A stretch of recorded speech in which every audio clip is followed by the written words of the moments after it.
Computer Space was released in November of 1971 and was developed by Nolan Bushnell and Ted Dabney, the duo who would go on to found Atari a year later.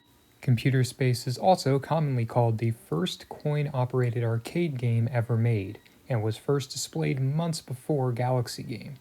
Unlike Galaxy Game, Computer Space was given an official release, even going on to sell moderately well. The version of the game you are seeing on screen right now is an online recreation which turns all of the original colors of the game from white to blue. The original colors in this case being the stars, numbers, and spaceships. Other than that, the game plays exactly the same. Computer Space was played on an arcade cabinet that looked like this.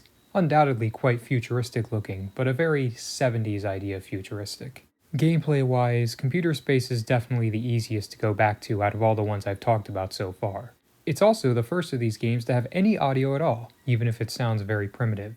It keeps an in-game score, and there's a clear winning condition.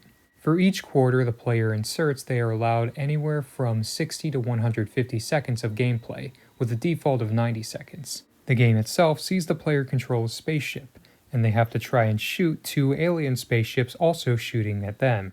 If the player succeeds and shoots one of the two alien spaceships, that spaceship will respawn and they will be rewarded a point. If the aliens shoot them, they will respawn and the aliens will be rewarded a point.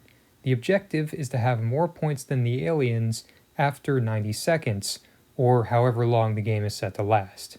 If the player has fewer points than the aliens after the game is over, then the game resets and they lose, meaning they have to insert another quarter. If they have more, then they can move on to another round, and they can play as many matches as they can infinitely until they lose.